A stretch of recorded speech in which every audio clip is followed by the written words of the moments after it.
Aris, his nerves taut as a bowstring, crouched low behind the silken pavilion.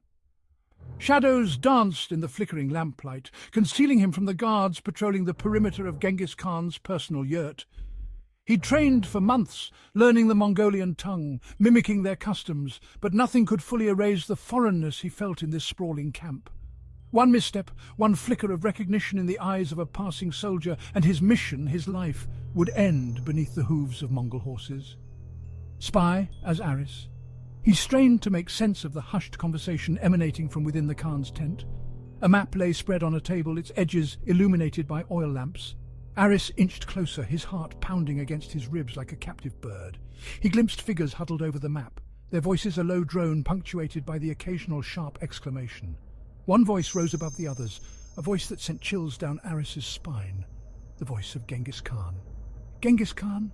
The Romans grow fat and lazy. They believe themselves untouchable, protected by their walls and their gods. Aris held his breath, his blood turning to ice. His suspicions were true. The whispers he'd heard, the rumours of a gathering storm, were not mere fancy. The Mongol horde, a force that had swept across the steppes like a plague of locusts, had set its sights on Rome. Aris had seen the aftermath of their conquests, witnessed the smouldering ruins and the piles of corpses left in their wake. He knew the stories, whispered in hushed tones, tales of unimaginable cruelty, of cities razed to the ground, of entire populations put to the sword. He had to warn the Senate, had to make them understand the magnitude of the threat bearing down on them. His city, his home, hung in the balance. Slipping away from the Khan's encampment under the cover of darkness, Aris rode like a man possessed. The vast Mongolian steppe stretched out before him, a sea of grass rippling in the wind. The weight of his discovery, the knowledge of what was to come, sat heavy on his shoulders, urging him onward. Spy as Aris, he pushed his horse, a magnificent Akhal-Teke gifted to him by a sympathetic trader, to its limits. Its powerful muscles bunched and stretched beneath him, its hooves drumming a frantic rhythm against the hard packed earth. Days blurred into nights. He snatched sleep in the saddle, his body aching, his mind a whirlwind of fear and urgency. He risked brief stops at isolated villages, trading his dwindling supply of silver for fresh mounts and meagre provisions. He avoided the well-travelled roads, knowing that Mongol scouts would be watching, their eyes as keen as hawks. He followed ancient shepherd's trails, navigating by the stars, his every sense alert for any sign of pursuit. Fear gnawed at him, a constant companion. He knew the risks he'd taken, understood the price of failure. If caught, he would be shown no mercy. The Mongols were renowned for their brutality, their inventive methods of torture. Spy as Aris, he shuddered, pushing the thought from his mind. He couldn't afford to dwell on such things, not now. His mission, the fate of Rome, rested on his shoulders. He had to believe that he could outrun the storm that was coming, that he could reach the city in time.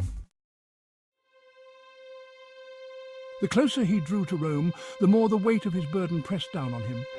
He was acutely aware of the delicate balance he had to strike. Panic was a dangerous beast, especially within the city walls. He had to deliver his warning, had to convince the authorities of the very real danger they faced, without inciting widespread fear and chaos. Spy as Aris. He thought of his family, of his sister and her young children, living comfortably within the city walls, oblivious to the threat gathering on the horizon. He thought of the bustling markets, the grand villas, the sense of security and permanence that permeated Roman life.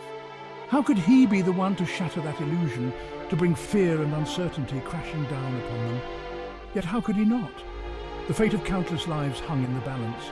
He had seen the Mongol horde firsthand, witnessed their terrifying efficiency, their utter ruthlessness. He knew what they were capable of. To remain silent would be tantamount to complicity, to condemning his loved ones and his city to a fate too horrible to contemplate. As he rode, he formulated a plan in his mind. He couldn't simply ride into the city, a lone voice crying out in the wilderness. He needed proof, something tangible to back up his claims. He needed to reach the ear of someone he could trust, someone with the authority to act. And he needed to do it quickly before the Mongol horde swept down upon them like a wolf on the fold. The Mongol camp had felt vast, a sprawling testament to their might. But it was Genghis Khan himself who cast the real shadow, a darkness that stretched far beyond the confines of his tents. Spy as Aris. Aris had heard the whispers, tales that painted the Khan as more demon than man. Some spoke of his connection to the old spirits, of shamans who rode with the horde, summoning storms and plagues with their rituals. Others claimed the Khan possessed a fearsome magic, an ability to cloud men's minds, to turn brother against brother. Aris had scoffed at such stories before. He was a man of reason, a soldier who put his faith in steel and strategy. Yet having witnessed the Khan firsthand, felt the force of his presence, a sliver of doubt took root in his mind. The man exuded an aura of power, a quiet menace that rippled outward like the tremors before an earthquake. His eyes, black as obsidian, seemed to see into Aris's very soul, stripping away any pretense of deception. It wasn't just the Khan's physical presence that instilled fear. It was the stories of his conquests, tales whispered around campfires, each more horrific than the last. They spoke of cities razed to the ground, of rivers choked with corpses, of entire populations wiped from existence.